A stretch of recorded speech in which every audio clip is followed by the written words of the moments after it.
for giving to the Lord. Hey, good morning, Lighthouse family. Great to be back with you today. I'm so grateful for each of you, and I'm also grateful for the weather outside this weekend. After winter this past week, it was really nice to finally see some nice weather. But last week, I had the privilege of sharing with you on the whole idea of why become a generous Christian, or why learn to become a generous Christian. And I got a lot of positive feedback from that message, and a lot of you were encouraged, and I really appreciated the conversations I had with some of you. But today I want to talk about experience the joy of being a generous person, and really looking at the how. So once you're motivated in your heart to want to be generous, well, how is that possible? And especially as we look at this move that we're taking and moving to a new facility and renovating that together as a church family, that's going to be a lot of fun this summer. You know, what are ways we can all be part for those of us that want to be part? And so we want to take a look at this whole idea of how to be a generous person. But I also want to mention that when it comes to giving, there's 4 types of giving that a person goes through in their life experiences. One is the area of surrender giving. Those of you who were in the first service last week, I kind of replicated what had happened in my life years ago when I surrendered my life to Christ. And I gave him my pain and my past and my problems and my potential. And I came to the cross and I just surrendered all that I was and all the mess of my life to the Lord Jesus. And I discovered this amazing forgiveness and this amazing love that flooded my soul that I did not have growing up. And so this whole idea of surrendering yourself to Christ is really where a generous life begins. And that's a place that everyone has to come to the cross.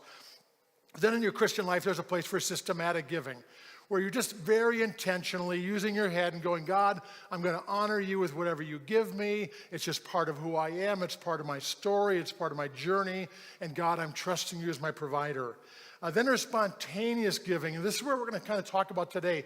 This is where God moves in your heart, not in your mind, but he stirs your heart, and he brings you to a place where there's something you're excited about, something you believe in, something you want to help with, and there's really a place for that. And then the 4th area is sacrificial giving. There are times God calls people to incredibly sacrificial giving, but it's done with joy. It's done in a spirit of worship. I think of Barnabas when he gave property to help feed the poor in his day. I think of the woman who came to Jesus' feet and she put the perfume on his feet, and the disciples said, hey, that was worth a year's wages. Imagine giving something that's worth a year's wages. I mean, that's sacrificial, right? That whole idea. When David and the leaders gave an offering to the building project, that was a $35 billion offering. That was sacrificial giving. So there's these 4 kinds of giving, but I really want to today look at this idea of the spontaneous giving. But also I want to remind you that there's a 30-day devotional. Many of you have that. If you don't have the printed version, you can get it. We also have the app version. If you go to your phone, just put in Joyful Giving. It's there every day. There's podcasts, there's readings. And then if you go to the church Facebook page, every day, their staff is doing an amazing job. My wife and I literally every day go and listen to the staff talk about something from the 30-day devotional, and we've really, really enjoyed that. But when it comes to this whole idea of giving to a building project, let's give some context to it. These kinds of opportunities for most people only happen a few times in your entire lifetime. In your entire lifetime, you'll have an opportunity to be part of a church that's actually growing, a church that's actually on the move, a church that's expanding, a church that's reaching people, a church that's loving on people, a church that's building community. I mean, that, in a lot of life experiences, that doesn't happen. A lot of churches are in decline. A lot of churches are just kind of stagnant. But you are part of a church or lighthouse where God is on the move, and he's moving in us. He's moving in our congregation. He's moving in our community. And now he's moving us about 10 minutes south from here to be part of something new that he wants to do in our life. These opportunities, yes, amen. There's some excitement for that, right? God's given us something that we could never even have imagined, but he is bringing it to us. But you see, this story is in the Bible. You see, Moses did that with the tabernacle. The people literally got to be part of the tabernacle. David did that with the temple. People in his day literally helped build the temple. Nehemiah, Ezra, Haggai, they were part of the rebuilding of the temple. Joash literally was part of a restoration project. So within the life of God's people, this idea of giving to something that's bigger than yourself is a cool opportunity that God gives you really only a few times in your lifetime. So what are the 4 ways on what is it going to take to become this joyful giver to this particular opportunity we have? Number 1, take a look at this, give enthusiastically. Find the motivation in your heart. Give enthusiastically, find the motivation in your heart. 2 Corinthians 9:7, each man should give what he has decided in his heart to give, not reluctantly or under compulsion, for God loves a cheerful giver. This idea of cheerful giver literally means hilarious. It means jumping up and clicking your heels. It means like throwing your hands in the air and going, woo, I get to give. Now, this whole idea of this spontaneous giving is not something you have to do. It's literally where God is stirring in your heart, moving in your heart, and you're going, I want to do this. God, you've put this in my heart. I think this is a good thing. I think this is a great idea. And this can happen with a building project. It can happen with missions. It can happen with serving the needy. It can happen in lots of different ways. But it's this idea where something inside of you just goes, I want to do this. Now, here's the other side of that. If you don't want to, no one's coming after anyone. No one's going to say, well, you have to. There is no have to in these kinds of opportunities. There's literally an opportunity that God gives us to say, look, if you want to, you can. If you want to, you can. Remember last week I talked about lining everybody up in the room. Imagine if we lined all the wealthy people here to the poorest all the way to the back. And then there was this whole line of people and we were all lined up. So here's the question. Who does God want to be generous? He invites everybody in the line. Everybody in the line, from the front of the line to the back of the line, there are opportunities God gives and he says, I invite you to be generous if you want to. If it's in your heart, step forward and let God show you how to do that. By the end of this message, you'll know how this is even possible for anybody, regardless of how little you have or how much you have. We will get to that this week. The Haggai 1:5, it's interesting, talked about when they were rebuilding the temple. The people were actually going, they didn't want to give. They literally did not want to be givers. And they were complaining about, it's a bad time. The economy's not good. And, we're busy with our own thing. And it's interesting, in those verses in Haggai, God says this, give careful thought to your ways. All right? So the people were actually complaining they didn't want to be givers. And God literally says, okay, give careful thought to your ways. What ways? Your financial ways and your giving ways. It says this about them. You have planted much, but you have harvested little. You eat, but you never have enough. You drink, but you never have your fill. You put on clothes, but you are not warm. You earn wages. Listen to this one. You earn wages only to put them in a purse with holes in it. Think about that idea. Imagine having a purse and the bottom was out, and you get your paycheck and you put it in there and it just goes right through. I mean, so many people in life, they literally do not know where their money went. They're like, I had it and it's gone. I have no idea where it went. And God was talking to the people at that time. He's saying, you're so busy with all your things, but you're forgetting my house. Again, he says, give careful thought to your ways. You expected much, but it turned out to be little. What you brought home, these tight-fisted people, what you brought home, God said, I blew it away. So it's very fascinating. These people, they were God's people, but they were living very materialistic lives, and it was all about themselves and their house and their stuff and their wants and their needs. And God says, look, you have nothing left. You have nothing to show for what you've worked and earned. Then it says this, why, God said, why did I do that? Why did I blow on everything you brought home? Because of my house, which remains a ruin, while each of you is busy with his own house. It's in America today, people are so busy with their own things and their own stuff.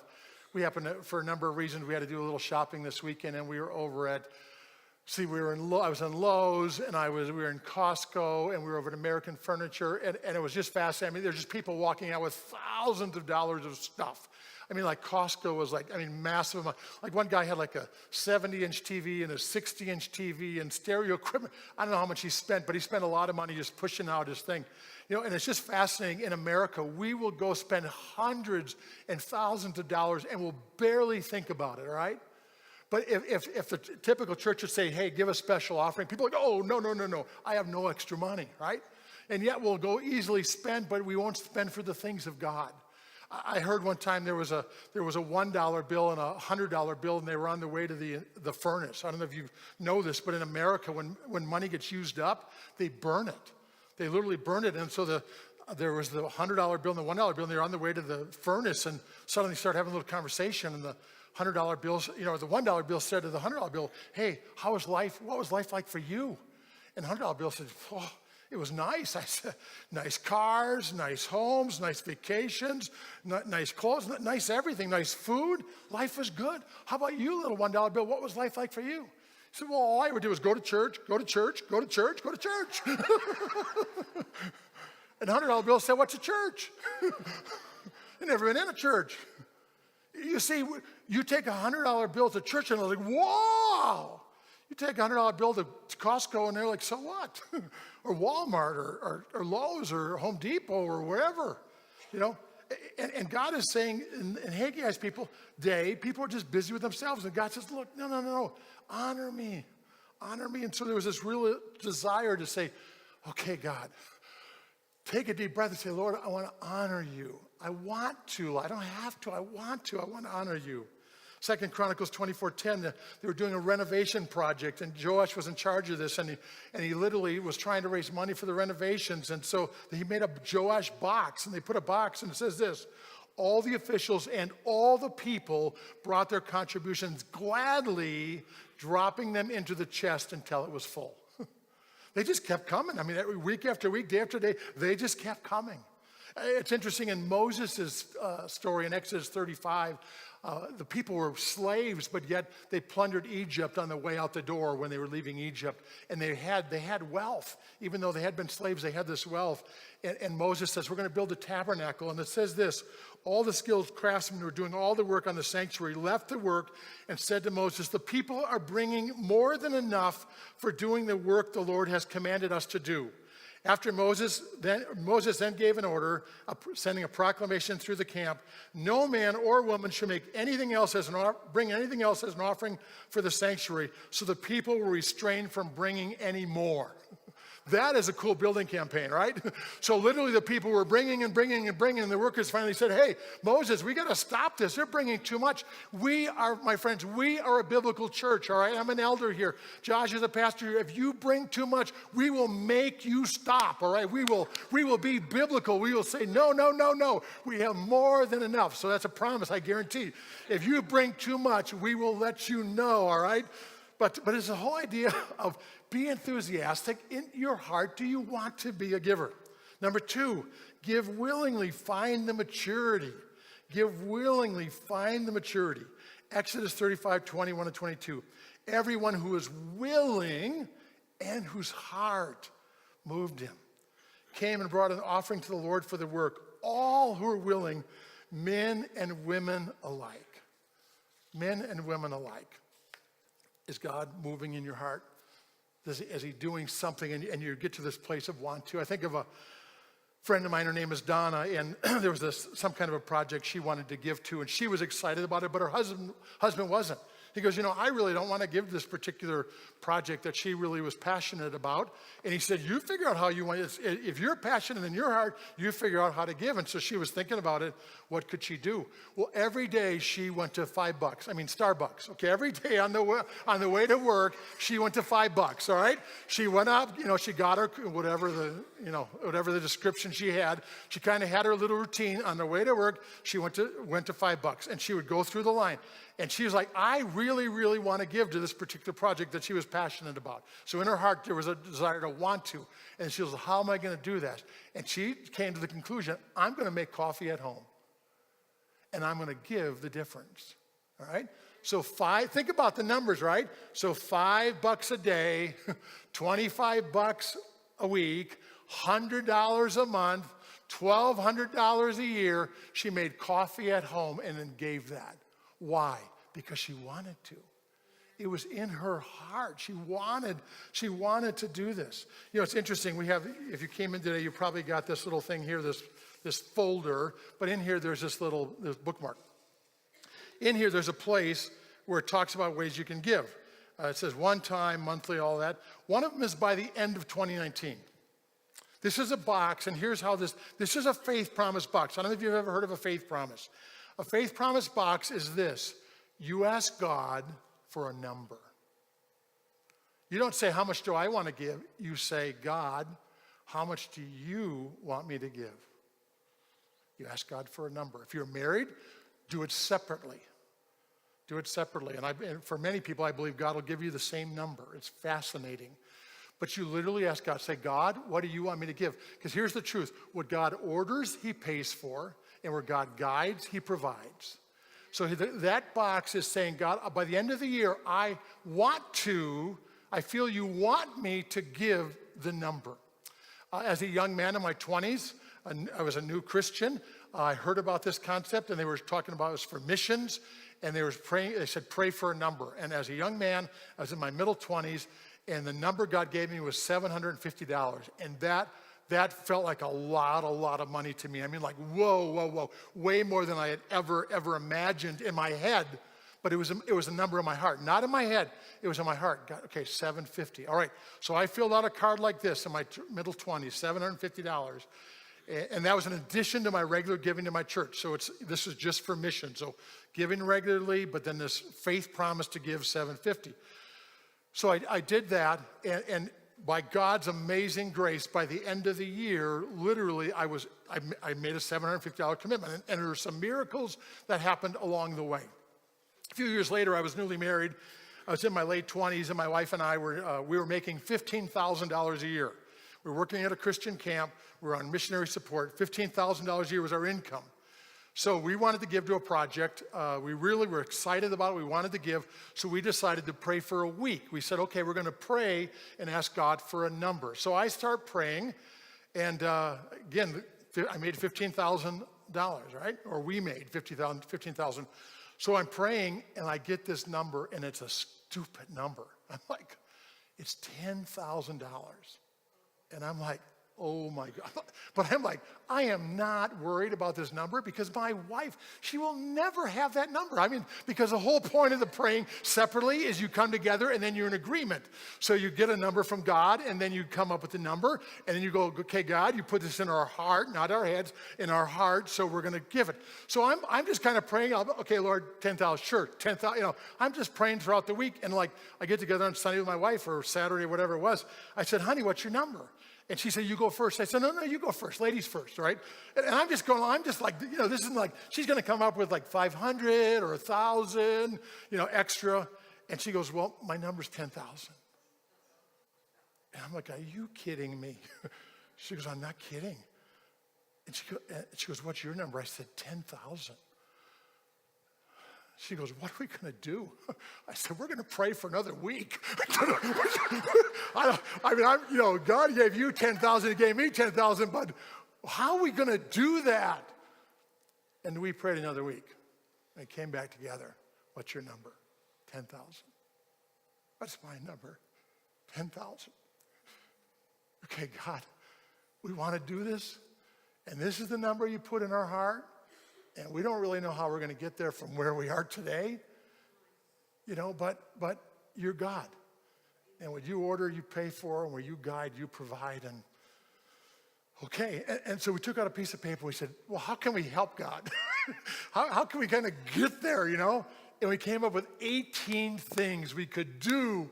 We'll cut down on our grocery budget. We were going to buy a new car this year, and if we took the money we're saving for that car, we can give some of that, and we don't take a vacation this year, and we wrote down all these things. We came up with 18 things to kind of get us towards the number. And a year later, we gave 10,000. We made 15,000, and we gave There was $10,000 of provisions, and we gave it, and yay to God, okay? But here's the really cool thing. About a year and a half later, I found my list. All the things we were going to sacrifice to do this, and everything on the list had gotten done another way than we expected. God gave us a car. We went on a vacation. Got what people gave. All kinds of things happened. And we really, sometimes giving isn't really giving. Really, it's loaning to God, and God repays on his loans. Okay? Some giving is not really giving. It's a loan to God. And God says, I will show off in your life as you literally learn to honor me. Wow. Heart versus head giving. Another story that this is my wife's favorite story. When God prompts your heart to give. This is different than, again, your head. There'll be somebody with a need. You'll see somebody and you'll feel prompted to help that person.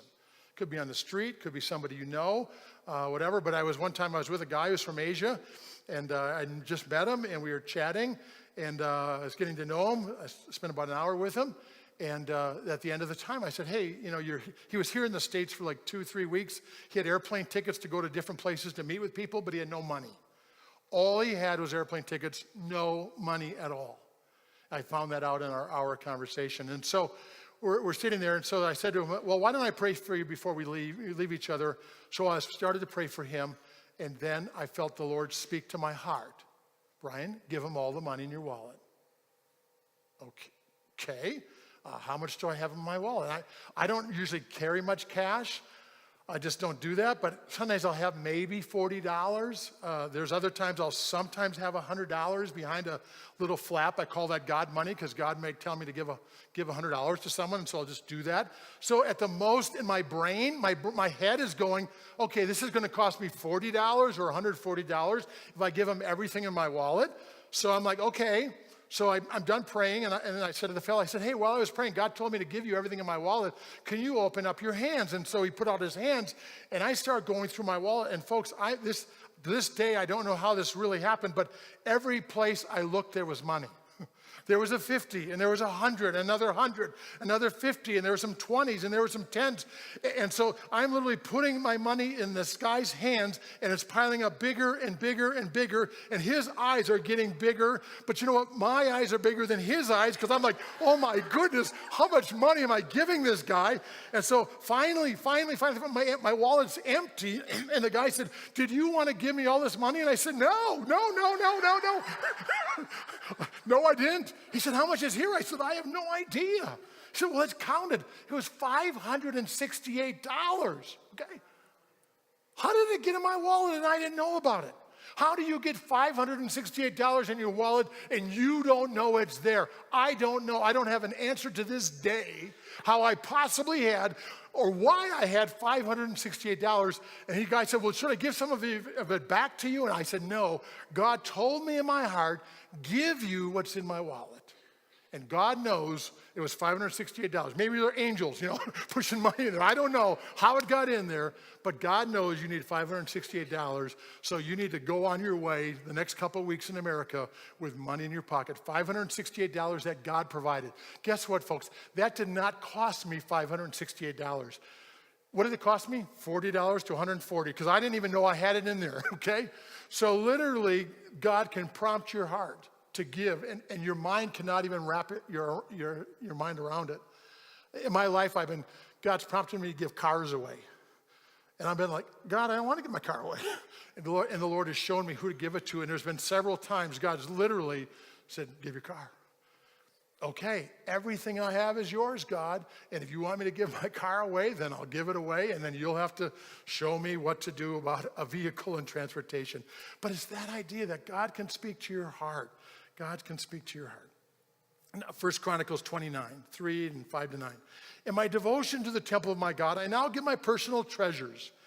He looked at what he had. King David literally looked at, whatever he had, his stuff, his finances, took a look at everything he had, and he said, I will give these personal treasures. And then he says, who will follow my example? Who is willing to give offerings to the Lord today? Then the family leaders all gave willingly. The people rejoiced over the offerings, for they had given freely and wholeheartedly to the Lord. He looked at what he had and he said, what can I give? What can I give? In your little booklet here that you got today, there was the bookmark. Some of you got this last week. Keys to financial stability on one side, and then all the ways God provides on another. When it comes to giving to this particular opportunity at our church, and you have a desire, you have a God-given desire, you say, God, I want to be part, I want to do something. Here's what to do. Look at this list and say, what do I have? What do I have? And there's income from work, there's extra income, there's unexpected cash, there's lifestyle changes, there's needed items, there's all kinds of things. You may have things already in your life and you say, God, I'm willing to give that up. I'm willing to give that, Lord, because you've given it to me. And maybe you give it because he spurs your heart to give, or maybe you give it because you really don't need it anymore. Maybe you can sell something, maybe you can give something. There's things you can do, and literally it's this idea of looking at what you have. So it's literally looking at what you currently have. We'll talk later about looking to the future, but looking at what you have. Number 3, give intentionally, find the means. Give intentionally, find the means. 1 Corinthians 16:2. On the first day of the week, each of you should set aside some money. Where does it say? First day of the week, each of you should set aside some income and save it to the extent that God has blessed you. Okay? So we talked last week about God as your provider. There's lots of ways that God can provide, and this list is part of that. So another way you can do things when it comes to giving is, one, you can look at what you have, or you've gotten in the past and what you have. But the other thing you can do is you can literally look at what God is giving you in the current. So as you live the rest of this year out, you can literally look at how is God providing in your life. How is he providing in your life? But the whole idea here in Corinthians is people were to see what God provided, and they were to set aside money to give. All right? What does that look like? What is the secret? And it is a secret because most people don't know it. What is the secret to being a joyful giver? The secret is seeing and setting aside. You have money you live on and you have money you give on. You learn to see what God has provided and you learn to set aside. What did that look like when my children were 3, 5, and 7 years old?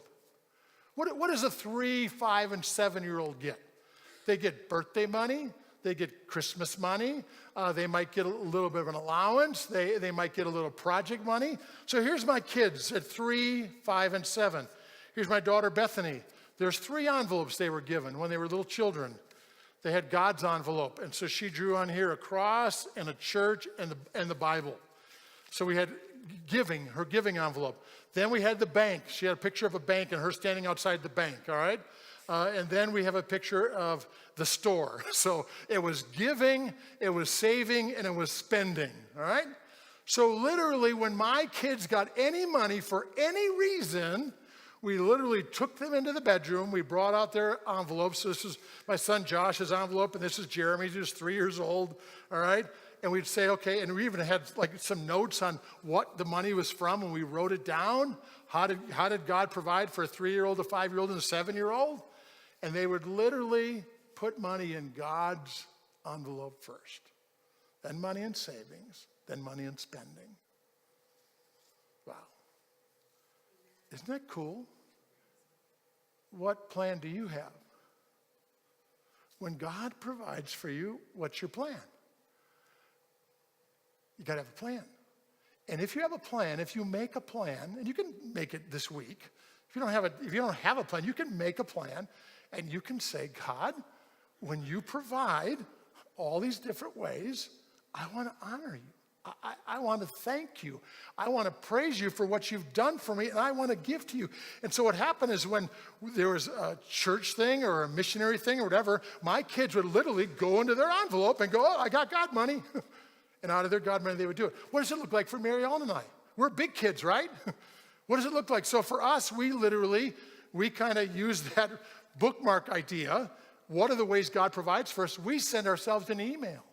we literally say, God, how did you provide for us? And we literally say, well, there was our paycheck, and then there was a discount we got somewhere, and then there was some savings somewhere. I mean, something happened, or someone bought us a meal, or we got different things took place, and we literally send ourselves a message. And then what we do is we literally have an app on our phone, Chase Bank.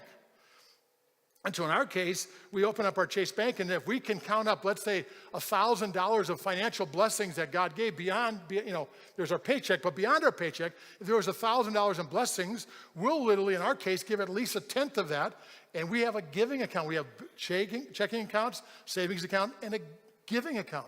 And we'll literally say, God, you provided $1,000 of financial blessings in addition to our paycheck. And so, God, we want to thank you. So we'll take $100 and we'll throw it over the wall. And we'll literally have that in our giving account. Then when we have opportunities to give, we literally can say, well, what's in the giving account? Kind of like my kids, what's in the envelope? And when there's money in the envelope and there's money in the giving account, we give it freely. You see, we have money we live on and money we have money we give on. Mariel and I were talking. So what did that look like in the last few weeks in our life? Just a few weeks ago, we were actually on an overseas trip, and because of Mary Ellen's dad dying from a funeral, we had to come home early. We had to come home 3 days early, and so I called the airlines. I'm like, we've got to change our fares, and the gal goes, well, there's a change fee. It's $125 a person, and I'm like, okay, well, it is what it is, but we need to make this change. And so she helps me, and then she said, you know what, I'm not going to charge you for that. So it's $250, and she didn't charge us for that. So I'm like, thank you. So we got to get home for the funeral. Well, then a day later, the family makes this decision to have the funeral a week later than we expected. So now we've got to change our ticket again. So I called back the airlines. I said, hey, we're so sorry. We need to change our ticket again. She goes, we already cut you a break the first time and didn't charge you a change fee. And I said, I know, we really appreciate that. And she goes, I'm going to have to charge you a change fee this time. And I said, yeah, I understand. And then she's working on it. And then she says, you know what, we're not going to do that. I'll waive it again. Okay, do the math, right? I owed them, what, 125 times 4, $500. $500. And what did they say? No problem. Is that a blessing or not? Is that a blessing to me or not? That's a financial blessing. So that week it would be like, there's $500 that God provided. Now, we always give at least a tenth. Sometimes we've given the whole amount to something. We say, well, God, we really want to give over here or over there or to something.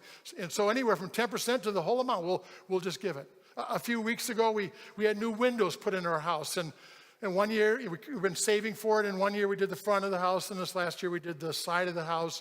And so we paid part of the money down. And then they were coming in to put in the new windows. And the balance due was $3,800. It was a lot of money. Windows are expensive. And so they come and Mary Ellen goes outside when they're putting the new windows in. And she goes, there's the wrong color. So they were supposed to be taupe. and these were bronze, all right?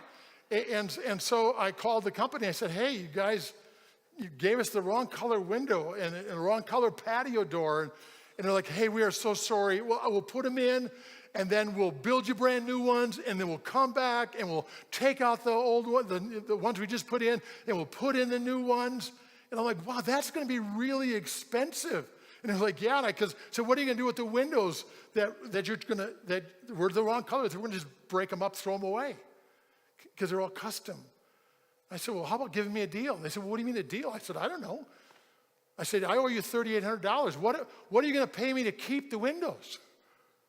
And it went back and forth for a while, and they finally said, well, how about $1,000? It's a deal.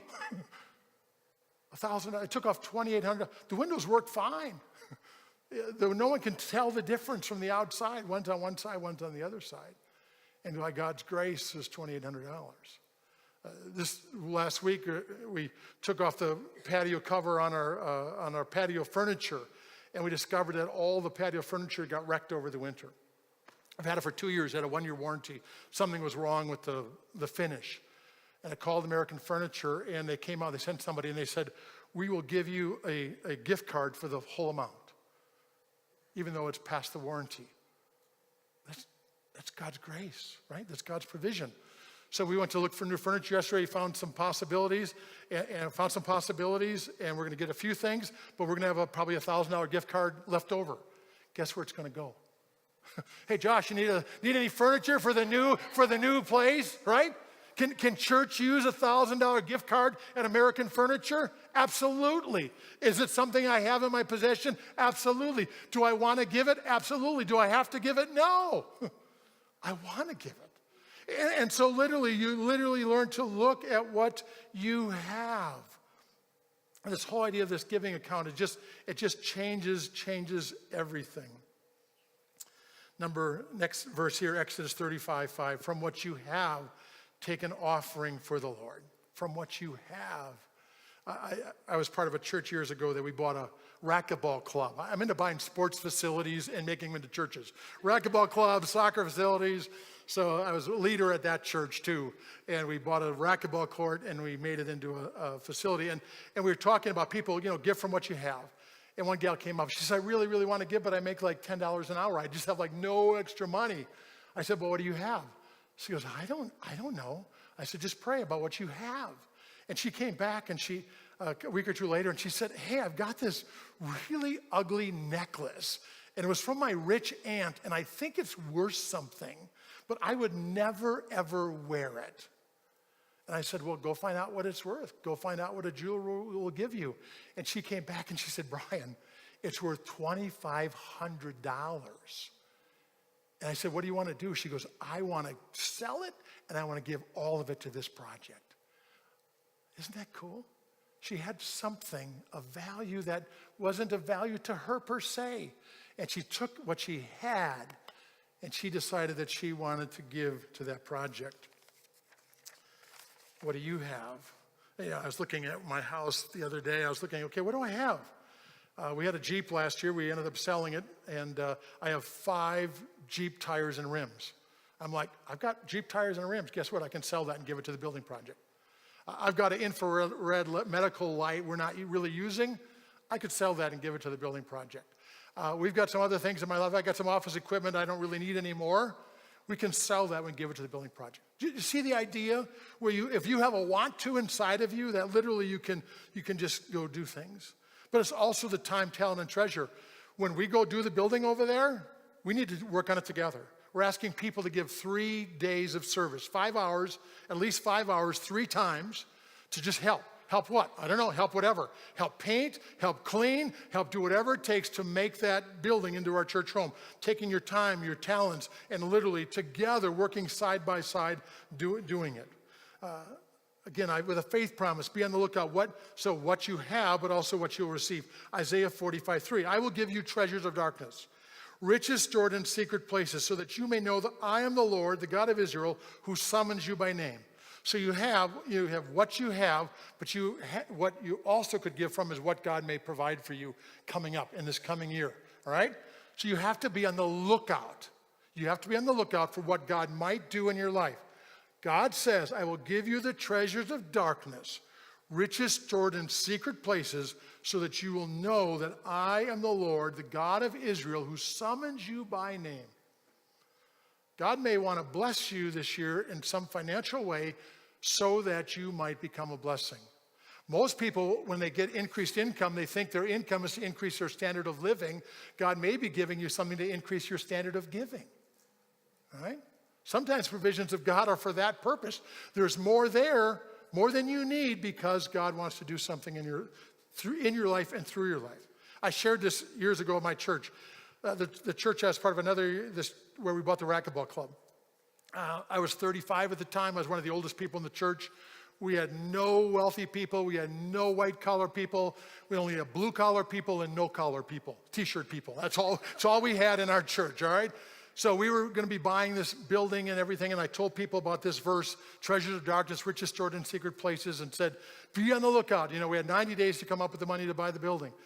God might do something in your life. And one guy calls me, and he's all mad at me, and he's from Brooklyn, and he calls me, and he says, hey, Brian, he said, what are you talking about? Treasures of darkness, riches stored in secret places. He said, I work at Patrick Cudahy factory. where they made the sausages and hot dogs and stuff like that. He goes, I work in a factory. I make $18 an hour. He said, where am I going to come up with extra money? Where am I going to come up with treasures of darkness, riches stored in secret places? He says, I live in a 100-year-old house. You want me to go break through the walls and pick up the floorboards looking for secret treasure? He said, that's crazy. You're crazy. He and Bob were friends. If you're here last week, everyone thinks I'm crazy. And maybe I am for the Lord, right? We're all crazy for something. I want to be crazy for the Lord. So anyway, Bob called me, and he was a little upset. And I just said, Bob, we're just saying, be on the lookout. If God does something, just be aware, be alert that God might be doing something in your life so that you can be part of the miracle in the making. You can be part of a move of God. And so anyway, we chatted, and a number of weeks later, Bob calls, Brian, I got to tell you a story. He said, in my factory, he said, we all work on our machines, and he said, the foreman will sometimes come out of his office in the middle of the factory or on one end of the factory, and he'll yell the person's name, get in here, yell out their name. And he said, one day the foreman came out, and he goes, Lavoti, get in here. And Mike's like, Brian, do you know what that means in my factory? Do you know what happens when that guy steps out of his office and he yells your name and says, get in your office? He said, we call it the death march. He said, because you're getting a pink slip. You're getting let go that day. You're getting fired or you're getting laid off. And he said, it's a terrible thing. And it's a big, huge factory. And I'm on one end, and I have to walk by all the other machines and all the other people. And it's almost kind of like this salute, goodbye to the comrade, because you're going to get your ticket out of here with a pink slip. And he goes, and I'm walking that from one end of the factory to the foreman's office, and I'm like, how am I going to pay my kids? How am I going to live? How am I going to pay my bills? How am I going to take care of my kids? He had 3 kids. And he's just like freaking out, and he gets to the guy's office, and he's standing there in front of the guy's desk, and his head's down, and he goes, Lavoti, sit down. And so, Mike sits down, and he's sitting there, and the guy says, Lavoti, here. And he hands Mike an envelope, and Mike's just got his head down. He's holding on to the envelope, and the guy goes, open it up, Lavoti. So he's like, I don't need to open this up. I know what it is. It's a pink slip. Open it up. So Mike opens it up. And in there's a check for $500. And Mike's like, no pink slip. Just a check for $500. And Mike's like, is this a severance thing? What, And Mike looks up at the guy, and the guy goes, Lavoti, you're doing a good job now. Get out of here and get back to work. And Mike's like, he's like walking out of the guy's office, and he's in unbelief. He's in shock. He had never heard of anyone getting a bonus anywhere, this ever happening to anybody. And he's walking. He's like, wow, $500. I can use the money for this and for that. And then all of a sudden he goes, Brian, I hear the voice of God, and he sounded just like you. And he said, treasures of darkness, riches stored in sacred places. And he said, oh shoot, this isn't for me. This is for the building. He said, oh my goodness. And he came to church, and he signed over the back, and he gave the $500 check to the church. And then he called me, and he said, Brian, we're going to get this building. God is in this. We're going to get this building. And 90 days later, this T-shirt, no shirt, blue collar group handed a company a check for $500,000 cash. And we bought the building. And Mike got to be part of a miracle in the making. What's going to be your story? How's God going to move in your heart? Let's go on here Let's go to number, give expectantly, find the magnitude. Deuteronomy 16:7, each of you must bring a gift in proportion to the way the Lord your God has blessed you. Look at what God's given you. Look at what he will give you. 2 Corinthians 9:11, you will be made rich. It means be given more than enough. Doesn't mean prosperity gospel rich. It means you'll be made rich. You'll have more than enough in every way so that you can be generous on every occasion, and through us your generosity will result in thanksgiving to God. In other words, it means people will rejoice. I believe that the story of Lighthouse, the story of the soccer field, the story of our giving, the story of our renovations, I think that story is going to go around the country. I think it's going to go into our community. I think people are going to hear the story and go, whoa, look what God did. Look what God did. One is I know it's going to go around the country, and I know it's going to go around the world because I'm going to tell it. when I go around the world, I'm going to brag about Lighthouse Church family and what God did to do this miracle in the making and give us this facility so that we could have a church home and we could begin to continue our growth and our impact of touching lives, reaching people, building community, loving people, all of that. And so God wants to tell a story. But we all get to have part of the story. We all get to kind of have, well, this is what my story, and this is your story, and this is someone else's story. He wants to do something amazing. Matthew 6:20-21. Store up for yourselves treasures in heaven, for where your treasure is, there your heart will be also. You know, this whole idea of literally saying, God, I want to be part of your kingdom. Lord, I want to have my life and my stuff and my finances. I want it to be part of what you're doing. And I want to be part of a community where we're seeing you at work and we're seeing you moving. So next, June 2nd, June 9th, we just invite people to just say, take that little card, wherever it is up here. I don't have it. I can't find it at the moment. And literally just put down what God has in mind for you. Just be part. Be part of what God's doing with our church family. And there's a way you can give financially. There's a way you can give by faith. There's a way you can give your time and just be part of the journey. I'm so grateful. I have the chance just to encourage you today. That's my hope. That's my dream is that, you go like, I want to be generous. And then hopefully you've gotten some ideas to go, you know what? If I want to be, God can help me to be. That's our goal. Let's pray.